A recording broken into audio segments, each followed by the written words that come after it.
gerakan ya.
Lagu Alkitab Perjanjian Baru yang dari Matius sampai Wahyu, hafal kan? Yuk semua kita nyanyikan dengan semangat.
Shalom anak-anak, mari kita bersatu dalam doa sebelum mendengarkan firman Tuhan.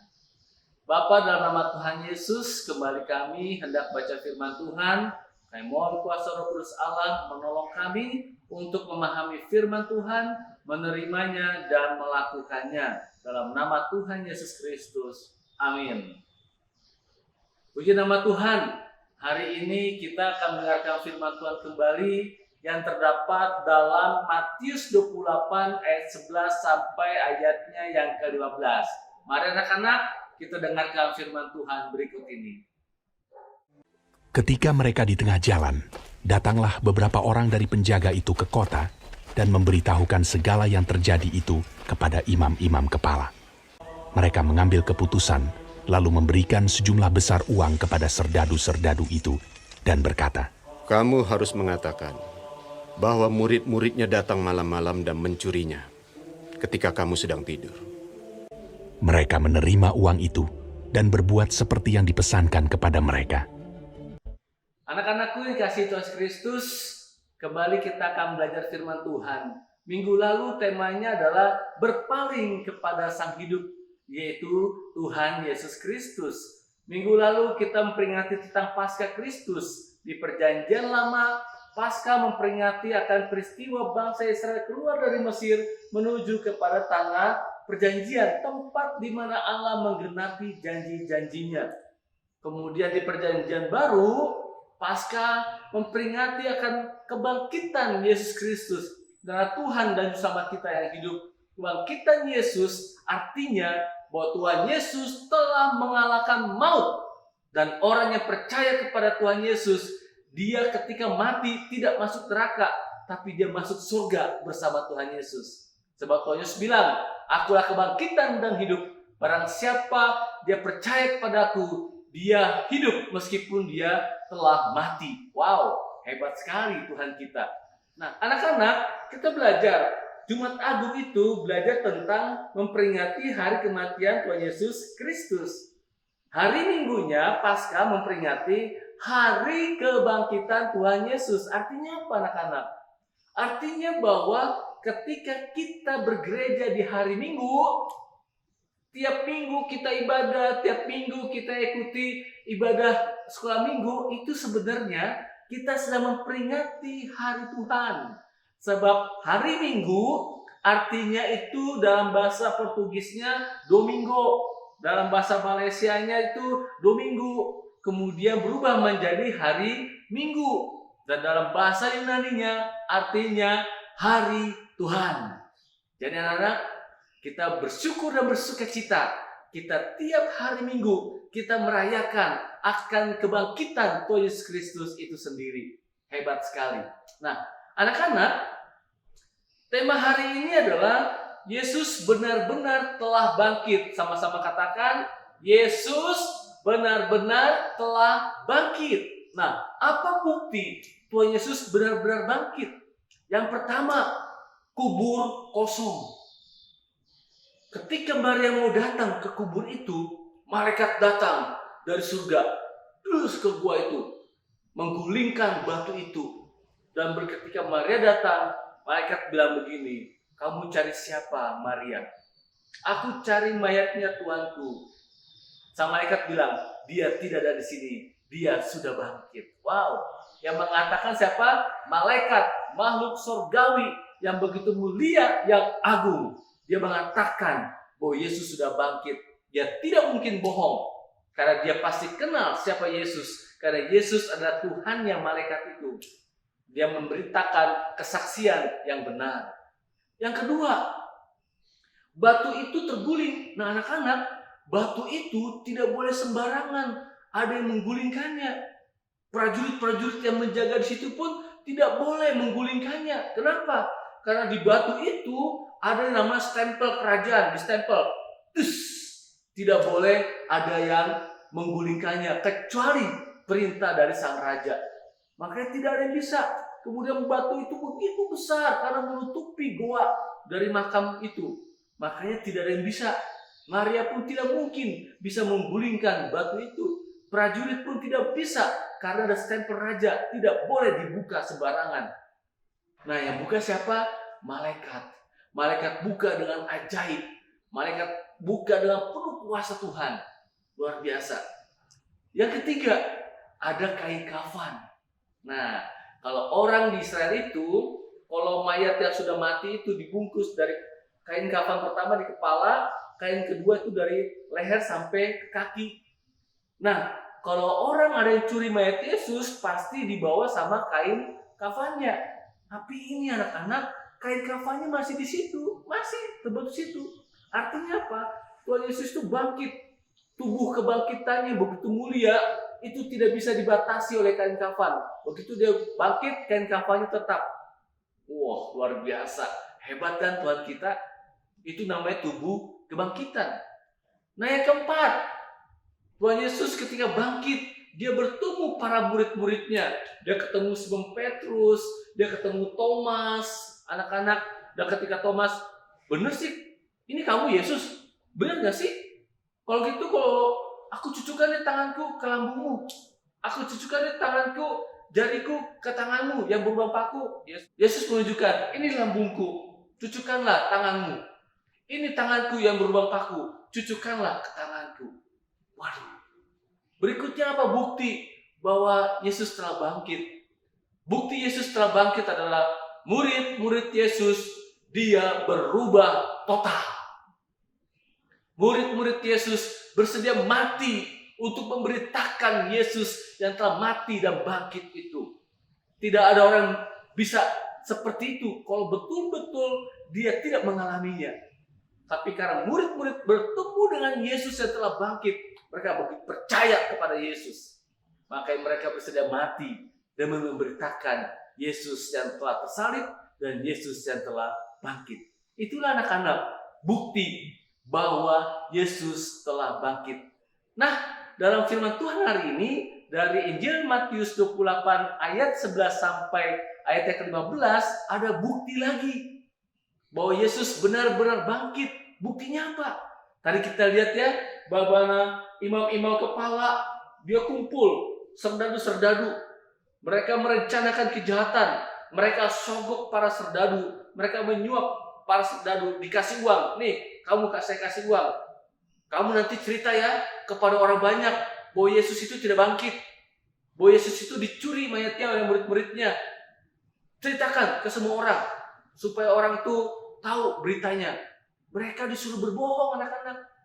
Kenapa mereka disuruh berbohong? Karena para imam kepala ini tahu bahwa kebangkitan Kristus benar-benar bangkit. Mereka takut, anak-anak. Mereka takut kalau berita Yesus bangkit itu diketahui banyak orang. Kenapa mereka takut? Karena mereka takut kehilangan pekerjaan mereka. Mereka takut kehilangan pengikut mereka. Mereka takut kehilangan wibawa. Karena Yesus Kristus begitu hebat dibanding mereka. Karena Yesus Tuhan, mereka hanyalah manusia biasa. Makanya mereka berusaha untuk menutupi berita kebenaran Yesus yang telah bangkit itu. Nah, anak-anakku yang dikasih Tuhan Kristus, ngelihat ada orang jahat seperti ini, ngelihat orang merencanakan berita kebohongan, tidak baik. Tapi mereka tetap melakukannya. Kenapa? Karena mereka lebih mementingkan kepentingannya sendiri daripada kepentingan Tuhan. Mereka mencari popularitas. Mereka ingin lebih tenar daripada Tuhan Yesus. Mereka ingin lebih populer daripada Tuhan Yesus. Mereka tidak mau kehilangan pengikut. Ini ngeri sekali anak-anak. Nah, serdadu-serdadu ini mata duitan anak-anak. Dia mata duitan. Makanya dia mau disogok. Makanya dia mau disuap. Nah, dari firman Tuhan hari ini, apa yang mau kita pelajari? Yang pertama, anak-anak, firman Tuhan hari ini mengajarkan kita semua, termasuk juga buat Pak Pendeta juga, termasuk juga buat guru-guru sekolah minggu, termasuk juga buat para orang tua. Pesannya apa? Yang pertama, jangan menyebarkan kebohongan. Sama-sama katakan, jangan menyebarkan kebohongan. Tidak boleh. Ini kalau dalam kehidupan sehari-hari, misalnya yang sekarang tren itu kata-kata hoax. Nah, itu dia. Jangan menyebarkan hoax, berita bohong. Berita yang belum tentu benar. Ada lewat WhatsApp, ada lewat Instagram, bisa lewat Facebook, anak-anak. Bisa juga berita dari teman-temannya. Kemarin mau dengar nggak? Itu si Joni, tahu nggak si Joni? Si Joni itu melawan papa mamanya. Mas papa mamanya dibentak-bentak sama Joni. Kemudian orang itu cari tahu, benar nggak sih Joni bentak-bentak mamanya? Begitu tahu, ternyata Joni tidak bentak-bentak mamanya. Joni sedang berkata-kata sama mama papanya. Dia sedang berakting karena sedang bikin drama. Latihan drama untuk dibawa ke sekolahnya. Saudara anak lihat, melihat, berasumsi, melihat, berpikir itu sedang bentak-bentak papa mamanya. Padahal tidak demikian. Itu namanya menyebarkan kebohongan. Pak Pendeta berdoa buat kita semua tidak boleh menyebarkan kebohongan. Amin. Berikutnya, pelajaran yang kedua adalah jangan meneruskan apa yang salah. Sama-sama katakan, jangan meneruskan berita yang salah. Kalau sudah tahu berita itu salah, berita itu tidak benar, jangan diteruskan. Pak Pendeta pernah mengalami waktu sekolah dulu. Guru-guru bilang, teman Pak Pendeta bilang, jangan masuk besok karena lagi libur. Begitu. Terus kita nggak masuk sekolah karena libur. Ternyata apa yang terjadi? Teman Pak Pendeta tuh ngerjain kami. Ternyata itu masuk. Sehingga yang tidak masuk dihukum sama guru-gurunya. Kan? Ngeri kan anak-anak? Karena dia meneruskan berita yang salah, padahal harus masuk sekolah. Nah, itu terjadi. Zaman sekarang juga bisa terjadi. Oh, nggak usah sekolah. Hari ini nggak usah sekolah karena guru-gurunya lagi rapat. Padahal sekolah. Nah, anak-anak jangan meneruskan berita yang salah. Itu tidak boleh. Nah, bagaimana? Apa yang harus dilakukan oleh kita selaku anak-anak Tuhan Yesus yang percaya akan kebangkitan Tuhan Yesus Kristus? Yang harus dilakukan adalah kita berkata jujur. Sama-sama katakan berkata jujur. Kita harus berkata jujur kepada orang lain, kepada papa mama, kepada adiknya, kepada kakaknya, kepada guru sekolah minggu, kepada teman-temannya. Kita harus jujur. Tidak boleh bohong. Berkata-katalah apa adanya. Berikutnya adalah anak-anak harus belajar untuk berkata-kata yang benar. Jangan suka bercanda pada hal-hal yang bohong. Pak Pendeta pernah dengar orang bercanda, maksudnya bercanda, tapi bercandanya bohong. Itu juga dosa. Bohong adalah dosa, karena dosa adalah dosa. Pak Pendeta boleh nggak berbohong buat kebaikan? Tidak boleh. Tetap saja bohong. Beda berbohong sama menjaga rahasia. Nah, itu berbeda anak-anak. Kalau jaga rahasia boleh, itu bukan berbohong namanya. Apa contoh jaga rahasia? Nah, misalnya ada temennya nih lagi curhat sama anak-anak. Dia lagi curhat ada masalah. Kemudian dia curhat, dia ngomong, dia bilang gini, tolong ya jangan siapa-siapa, yang aku butuhkan hanya didoakan saja. Nah, anak-anak harus pegang rahasia itu. Jangan diberitahukan kepada yang lain. Tadi si itu lagi curhat sama aku. Dia kasih tahu, dia lagi ada masalah. Masalahnya 1, 2, 3, 4. Ya, itu namanya tidak menjaga rahasia. Tidak boleh anak-anak. Jadi kalau orang bilang, jaga rahasiaku ya, aku percaya sama kamu ya, kamu bisa jaga rahasiaku, kita pegang. Amin. Nah, itu beda dengan berbohong. Beda. Sebab itu anak-anak, kita belajar supaya kita jangan berbohong, tapi bisa menjaga rahasia. Berikutnya mau kita pelajari. Yang mau kita pelajari adalah jangan merencanakan kejahatan buat orang lain.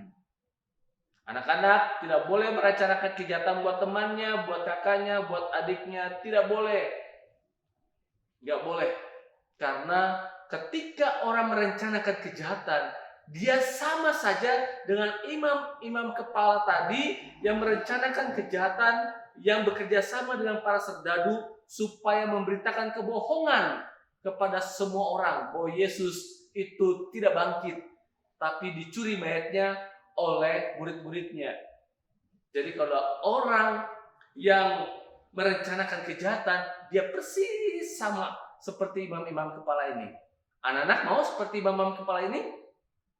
Puji Tuhan. Tidak mau ya? Puji Tuhan. Ya, Pak Pendeta berdoa anak-anak menjadi seperti yang Tuhan Yesus mau. Demikian firman Tuhan. Amin. Kita berdoa. Terima kasih Bapa di surga buat firman Tuhan hari ini. Biar anak-anak dengan iman yakin bahwa Yesus Kristus benar-benar bangkit dan bukti kebangkitan sudah dinyatakan di dalam Alkitab. Dan anak-anak boleh menjadi anak-anak yang hebat, mau hidup jujur, mau berkata benar, tidak mau merencanakan kejahatan buat orang lain. Sebab anak-anak ini Tuhan adalah anak-anak pilihan Tuhan. Anak-anak yang percaya kepada Yesus Kristus yang telah bangkit itu. Terpujilah Engkau Bapa. Haleluya. Amin. Adik-adik, mulai minggu ini, setiap sekolah minggu akan ada ayat hafalannya ya. Dan ayat hafalan minggu ini diambil dari Efesus 4 ayat yang ke-25. Yaitu, karena itu buanglah dusta dan berkatalah benar seorang kepada yang lain karena kita adalah sesama anggota. Jangan lupa untuk dihafalkan ya, nanti adik-adik bisa minta tolong ke orang tua untuk rekamkan dan video terbaik akan ditampilkan di ibadah minggu depan. Tuhan Yesus memberkati. Kita tutup mata kita lalu kita berdoa. Tuhan, terima kasih Tuhan atas hari ini yang telah Kau berikan kepada kami Tuhan. Pada hari ini Tuhan, kami masih diberikan kesehatan, nafas Tuhan, hingga pada hari ini Tuhan. Terima kasih Tuhan, Kau telah memberikan kami umur panjang Tuhan hingga pada hari ini Tuhan. Tuhan, terima kasih juga Tuhan atas ibadah yang telah berlaksana Tuhan, dari awal pertengahan hingga akhir tanpa kekurangan suatu apapun Tuhan. Terima kasih Tuhan atas berlangsungnya ibadah ini walaupun masih online Tuhan, tetapi kami tetap bersyukur Tuhan karena kami dapat bertemu dengan Kau Tuhan. Tuhan, terima kasih Tuhan atas firman yang telah disampaikan oleh pelayan firman Tuhan. Kau berkati selalu Tuhan pelayan firman Tuhan yang terus memberitakan firman untuk kami Tuhan. Terima kasih juga Tuhan, biarlah firman-Mu ini dapat menjadi pedoman bagi hidup kami Tuhan, dan dapat kami lakukan dalam kehidupan kami sehari-hari Tuhan. Tuhan, terima kasih juga Tuhan untuk pelayan yang sudah bertugas Tuhan pada minggu ini Tuhan. Kau berkati selalu Tuhan, biarlah mereka semakin giat Tuhan melayani Engkau Tuhan, dan selalu diberkati Tuhan. Berkati juga Tuhan untuk anak-anak sekolah minggu Tuhan dalam sekolahnya Tuhan, walaupun masih online Tuhan. Kau berkati selalu Tuhan agar mereka selalu mengerti apa yang disampaikan oleh guru mereka Tuhan. Kau berkati juga Tuhan, biarlah mereka dapat terus belajar Tuhan dan semakin pintar Tuhan. Tuhan, Kau juga berkati juga kesehatan anak-anak sekolah minggu Tuhan. Kau berkati Tuhan, jamah mereka jika ada yang sakit Tuhan. Kau sembuhkan mereka Tuhan, berikan mereka kesehatan imun yang kuat Tuhan. Tuhan, Kau berkati juga Tuhan negara kami agar cepat pulih Tuhan dari pandemi ini Tuhan. Kau berkati Tuhan agar kami dapat beraktivitas lagi seperti biasanya Tuhan. Tuhan, biarlah ibadah minggu depan dapat berjalan dengan lancar juga Tuhan. Kau berkati Tuhan buat pelayannya Tuhan, dari pelayan firman, pelayan liturgi, pemain musik, editor Tuhan, agar dapat berjalan dengan lancar Tuhan ibadahnya Tuhan. Tuhan, hanya ini nama-Mu. Haleluya, puji Tuhan. Amin. Adik-adik, tiba saatnya kita mau mengakhiri kebaktian minggu ini. Sebelum doa dan berkat yang dipimpin pendeta, mari kita bangkit berdiri. Kita mau menyanyikan sebuah lagu terima kasih Tuhan dengan sikap berdoa.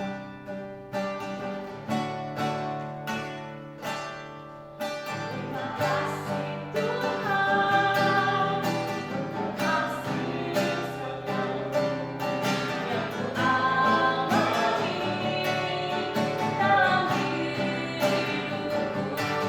Terima kasih Yesus untuk kebaikan-Mu sepanjang hidupku. Terima kasih Tuhan untuk kasih serta-Mu yang Ku alami dalam hidupku. Terima kasih Yesus untuk kebaikan-Mu sepanjang